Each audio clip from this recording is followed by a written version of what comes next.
in psalms and hymns, spiritual songs, singing and making melody in your heart.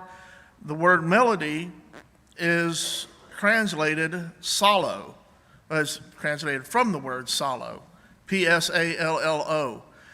And the word psallo meant to pluck, to pull out, to cause to vibrate by touching, to twang, to strike a chord, to twang the strings of a musical instrument so that they gently vibrate, to play a stringed instrument, to play the harp, etc., to sing to the music of the harp, and in the New Testament, to sing a hymn to celebrate the praise of God in song. So that is the word that it is translated from, and every time that it gave this word psallo, and when they were talking about the word psallo, making this music, they always used the instrument. They always put the instrument in there of what to pluck the strings of, or it was also from a bow, I believe, from a bow and arrow, to twang the string of the bow. But it always gave the instrument following. Well, in this case, it gives the instrument the heart. And a lot of people will ask, why doesn't the Church of Christ use instrumental music in its worship? That instruments would help out and different things like that. Well, the answer is, for one, when you look at history, which that's what I really like looking at, is history, that the instruments did not come into the churches. Let's say instruments were used in the Old Testament, but not in the New Testament.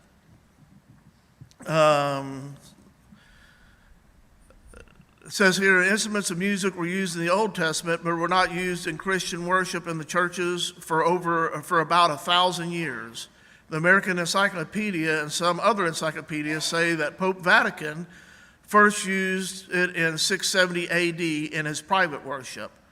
There are references to its non-use around the beginning of the 5th century by several writers, Theodoret, Niceta, Christonium, and Eusebius, who condemned it as belonging to pagan worship and to the Old Testament worship with animal sacrifices. There are many references to Christian worship and early Christian writers. They speak of singing and other acts of worship, but never mention instruments of music. Some authors misuse statements of certain 2nd and 4th century church writers to imply that they did endorse the use of instruments in singing psalms. If they would read more closely, they would see that the instrument mentioned in psalms as allegorized by these writers to say that the strings of the harp are actually the strings of the heart, or the emotions accompanying the words and songs. So that's where we get back to the heart. Are we singing with our heart? I know that Michelle remembers this too. It's a long story, but when I was living in Arlington, I tried out different churches. I went to different ones. And one of the ones I went to, this lady there sang so off-key. She was bad off-key. She's a younger lady too, so usually you have some elderly women or men that are a little off-key, but this was a younger woman that was off-key, but she sang with everything she had, and that pleases God. God don't care about the sound that comes out. He cares about whether it's in your heart or not. So we can see here that the early churches didn't use it. It didn't go into the Catholic Church until the 700s, and that was in private worship. And then it made its way into the organ and the piano in the later thousands, up till the 1800s, which we'll see here in a second. Let's go here. And also, instrumental music with worship was related to pagan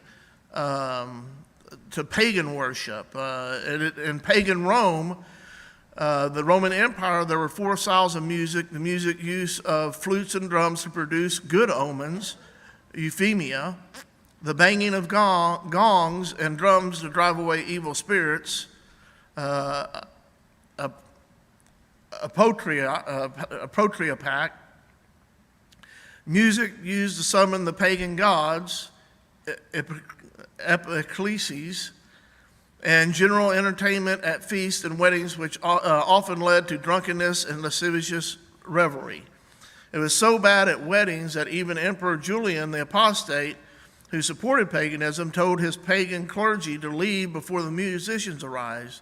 Not surprisingly, church leaders gave the same advice to their congregations. Clement of Alexander he expressed this concern. And he talks about the unaccompanied vocal music was the norm, and unaccompanied vocal music continued to be the norm in Christian worship for centuries. So we can see here from history that you look at the Greek Orthodox Church, which is one of the older churches. Of course, and like I've said before too, I want to always make this clear, is that the Catholic Church is named the Universal Church of Christ. Greek Orthodox Church is the Orthodox Church of Christ. So they still bear the name Church of Christ, even though they don't use that part of it. But they were some of the first writings that we have of actual official churches being in history. So other than the Bible, when I'm speaking of history books. So we see here that it wasn't used then. The Greek Orthodox still doesn't use it. The Jewish religions don't use it in service.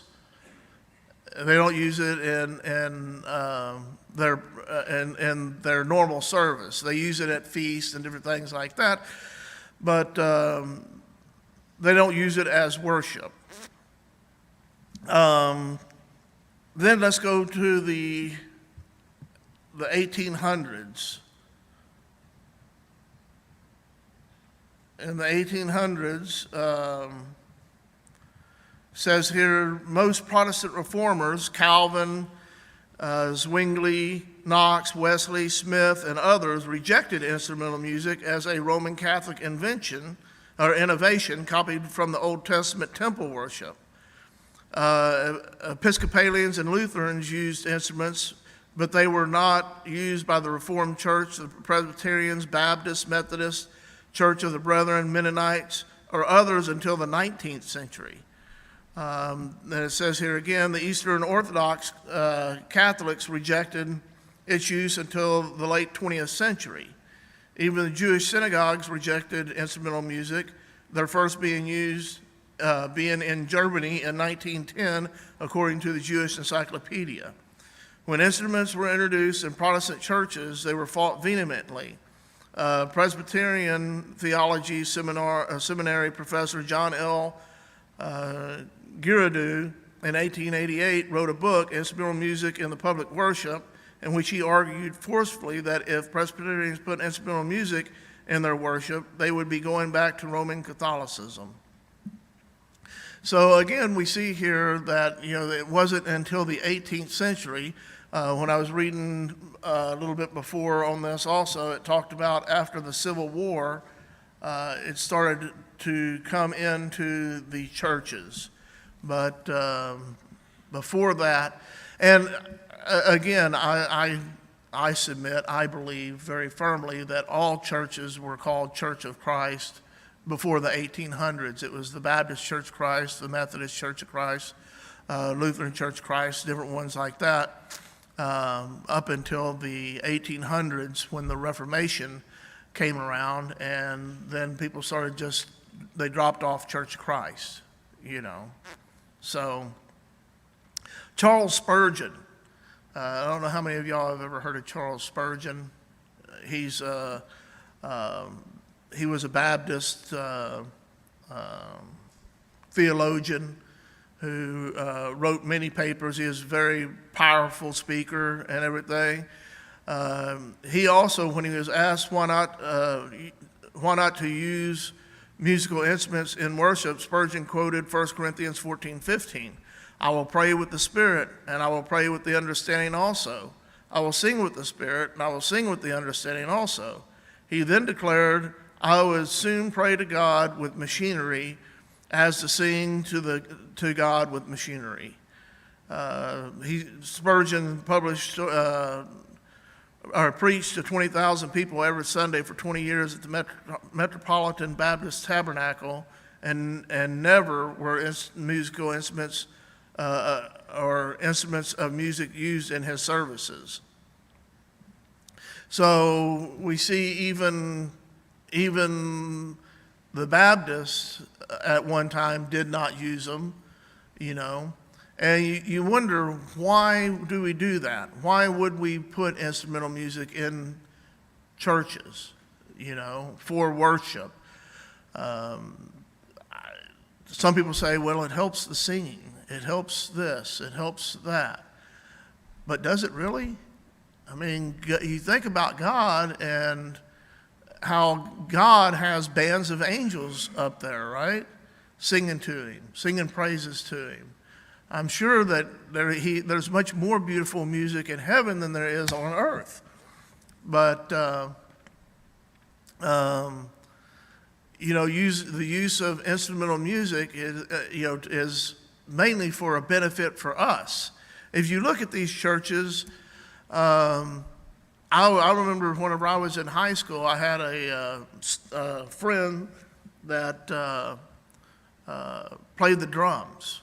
And he had a question before, whenever we were in high school. He said, well, wait a second. If we can have a piano in there, why can't we have drums and a guitar and have the full band up there? You know what's funny about that is you have a high school student who gets it, Why stop at a piano? Why stop at an organ? If you can have one instrument, you can have all of them, can't you? And have a full band. And now if you look at some of the congregations, it seems to be that is a show. They put on a performance, every Sunday. People go there to like a rock concert,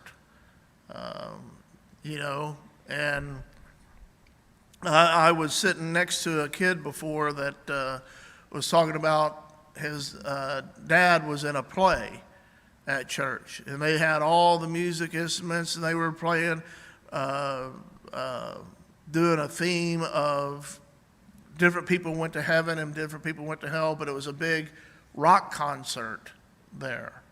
So, you look and you wonder, what are you worshiping? Are you worshiping God, or are you worshiping yourself? When we're here, we have an audience of one. We have an audience of God. And that is who we're trying to please, not ourselves.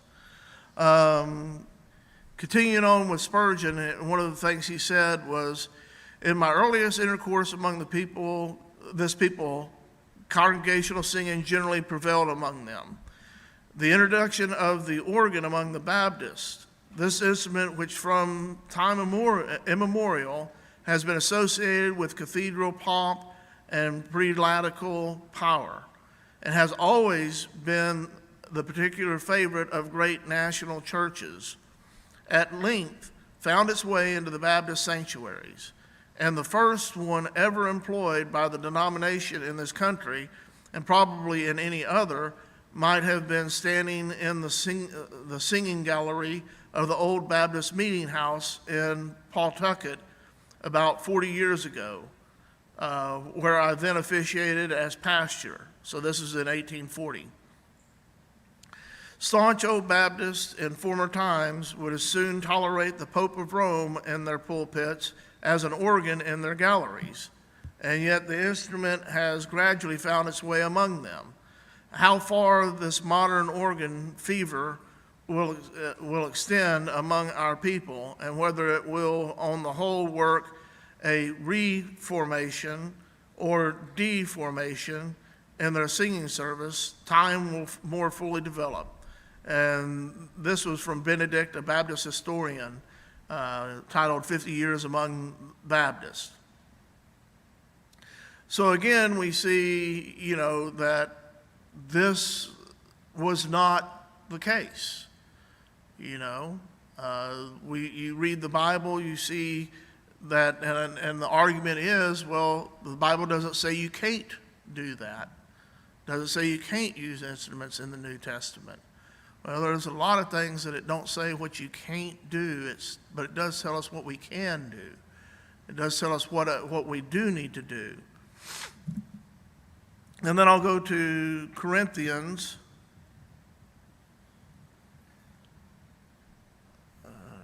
Corinthians 3 and 12. Put on then, as God's chosen ones, holy and beloved, compassionate hearts, kindness, humility, meekness, and patience, bearing with one another, and if one has a complaint against another, forgiving each other, as the Lord has forgiven you, so you must also forgive. Above all these, put on love, which binds everything together in perfect harmony. And let the peace of Christ rule in your hearts, to which indeed you were called in one body. And be thankful. Let the word of Christ dwell in you richly, teaching and admonishing one another in all wisdom, singing songs and hymns and spiritual songs with thankfulness in your hearts to God. And whatever you do in word or deed, do everything in the name of the Lord Jesus, giving thanks to God the Father through him. So as we see here and in Ephesians, it talks about how we are to admonish one another, we're to teach each other, we're to do all these things. And how do we do them? A lot of times we do them through songs. The songs that we sing here always uplift us, they encourage us. You have songs like, farther along, we'll know all about it. Farther along, we'll understand why. Because we know that these songs help us and remind us of how life is, And when Paul was in prison, what did he do? He sang, And whenever I was debating a guy before on the internet about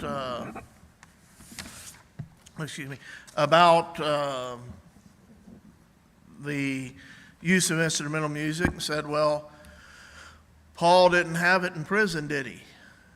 They said, well, maybe they were banging their chains together, How far of a stretch do you have to say that? That you're banging your chains together.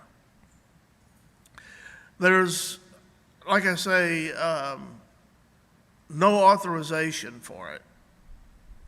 If God wanted us to use music, use instrumental music in worship, He'd have told us, wouldn't He have?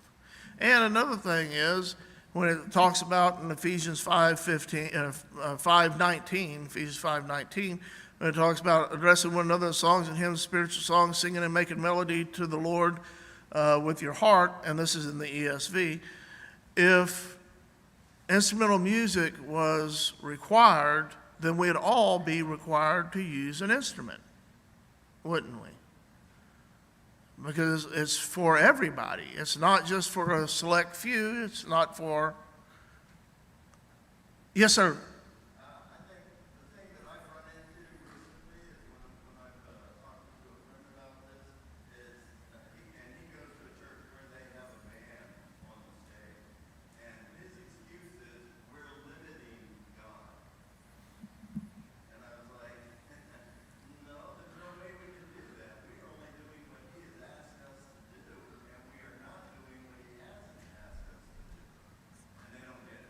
No. He was saved by the music?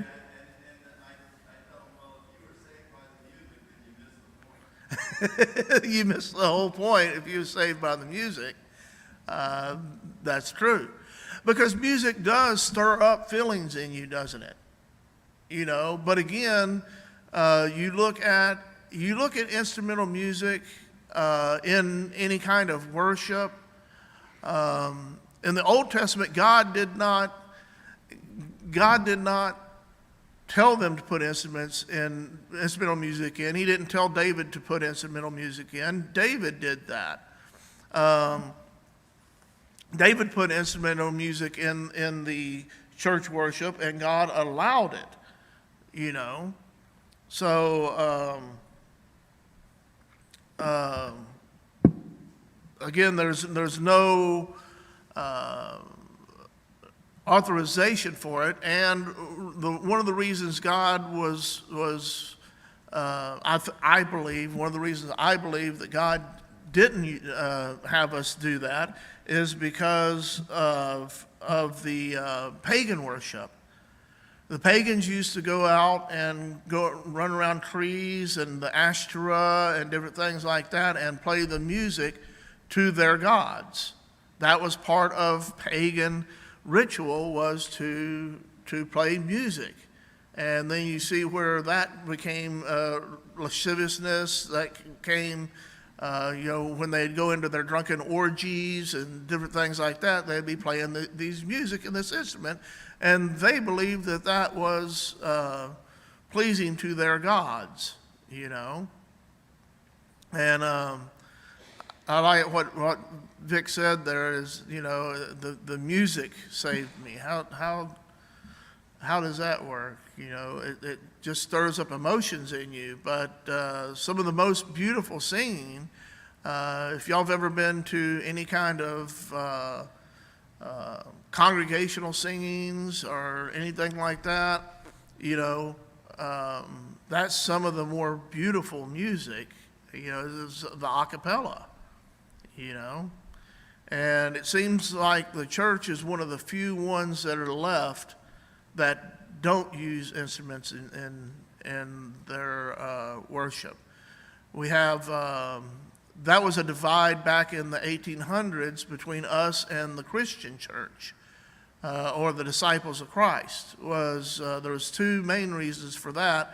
One was the use of instrumental music, and the other was missionary societies,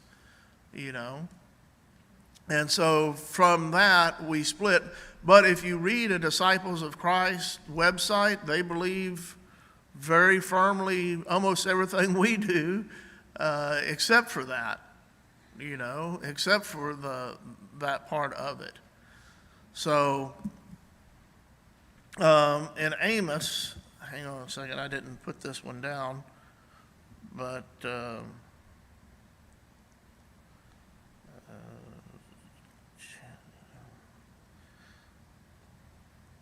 in Amos, God talks about that they chant to the viol and lay on ivory beds and do these things and invent music to themselves like David did. So it doesn't say that like God had ordained, but as David put in there. I want to say it was Amos 5, but I'm not sure. I'm trying to look it up, but so is there any questions or comments? Any other comments? Yes, sir.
Yeah. And, like I said, if we're commanded, to use instruments, then all of us need to be using instruments and playing, but what kind of chaos would that be? What kind of, chaos would it create to have everybody playing a tune? Things are supposed to be done in order, in an orderly fashion. Yes, ma'am.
Yeah, where is that line, and where do you cross that line?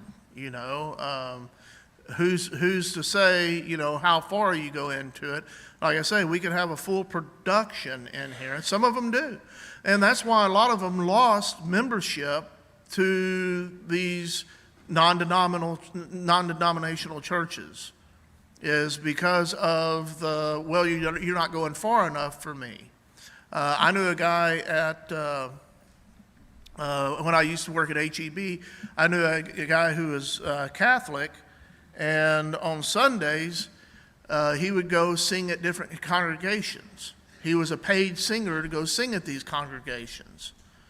And they do have paid bands. A lot of them have people who get paid to play the band there who are not members there of that church. Are they worshiping, or are they playing music? They're not. They're just playing music and getting paid for it, So that verse that I was looking for is Amos 6. Amos 6 and 4. It says that lie upon beds of ivory and stretch themselves. This is Amos is putting all these woes on here, and this is one of the woes on it. They lie upon beds of ivory and stretch themselves upon the couches and eat the lambs out of the flock and the calves out of the midst of the stall. They chant to the sound of the viol and invent to themselves instruments of music like David. See, God's saying here, or Amos is saying here, that God didn't put those instruments in there. And if we were going to go back to instrumental music, if we're going to use it as they did it in the Old Testament. Well, in the Old Testament, what else did they do? Sacrifices, right? They sacrificed animals. So if we're going to go, excuse me, if we're going to go with that, then we need to start sacrificing animals as well. So that's not a good, strong argument for it. Yes, Vic?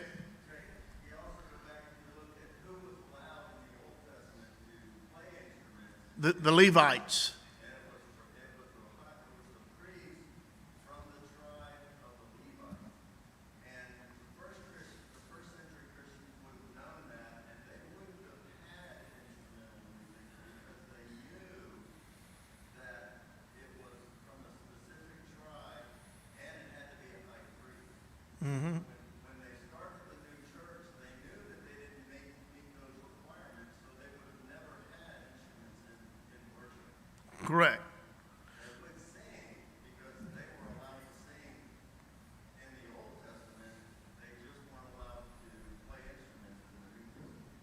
Correct. They were allowed in the Old Testament.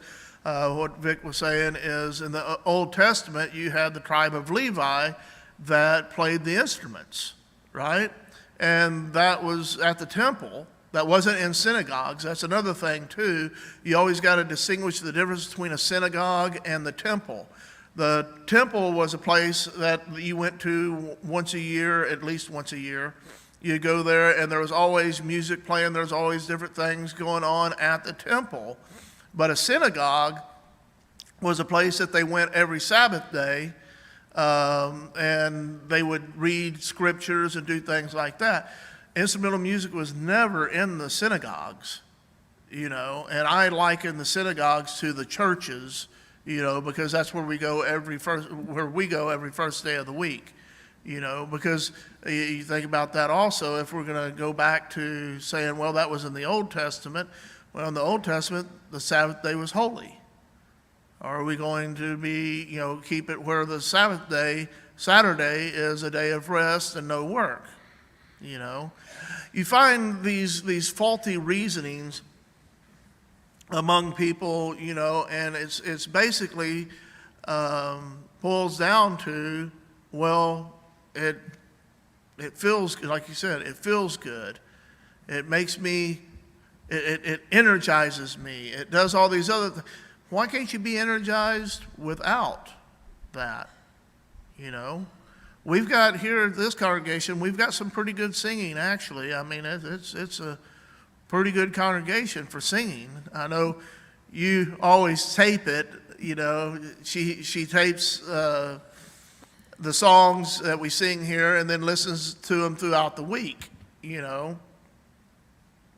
And it is uplifting. The a cappella music, and then, some are trying to fiddle with the a cappella music and trying to introduce, more things like beatbox and all of that. I don't know about all that. That's another whole nother subject that I'm not qualified to speak on. But as far as instruments, the organ, you think about the organ also, it's not if you were going to go back to that word solo and a stringed instrument, an organ is not a stringed instrument. An organ is an air instrument, so then that would disqualify organs, it would disqualify drums, it would disqualify a bunch of these different things. But, using common sense, we can look at it and see that it was never used by the early churches. It was never used by the Catholic Church until the thousands, until the medieval days. It wasn't used by Protestant churches until the 1800s.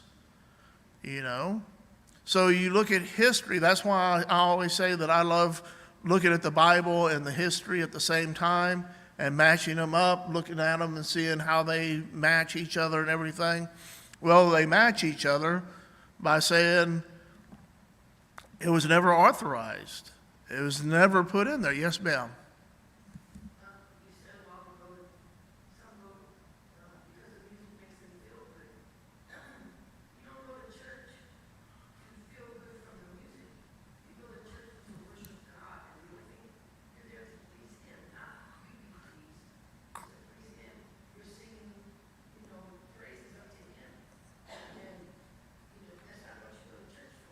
Correct. You don't go to church to praise yourself.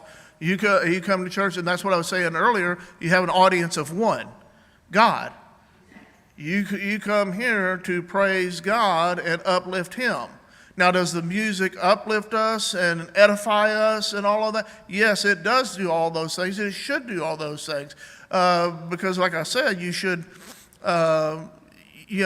sometimes whenever you're, like I say, outside of church services, there's things that have happened in my life. And you just go, well, further along, we'll know all about it. Further along, we'll understand why. And you kind of start singing that song to yourself. Yes, ma'am.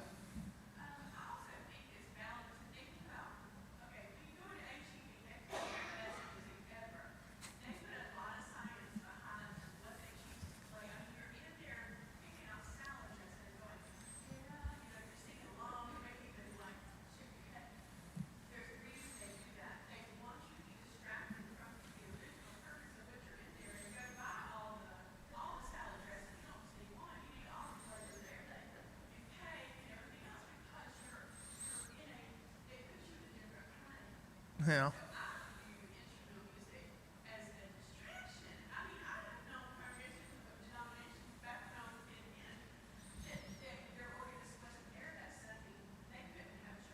Yeah.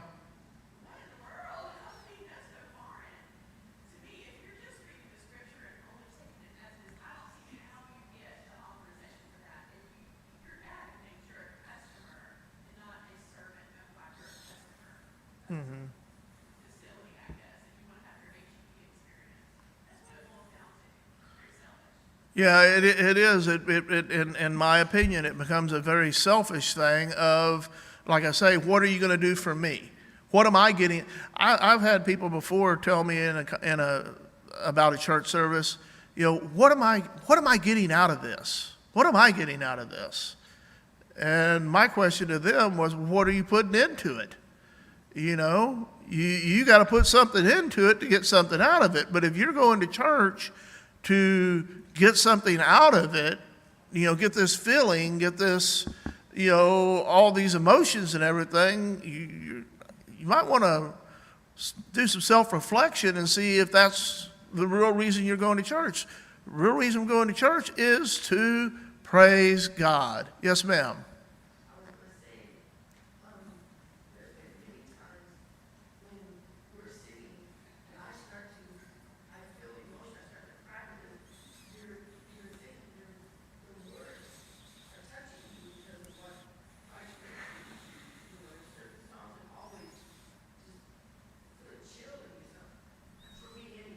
Yeah.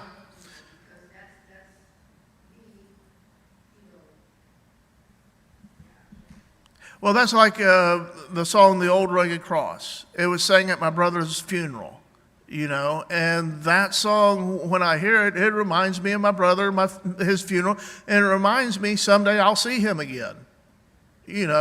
So it does stir up those type of emotions. It does edify. It does, bring to remembrance those things, but it doesn't make me want to, get up and dance, and if you see some of these congregations that have this type of instrumental music and everything, it is turning into a dance now.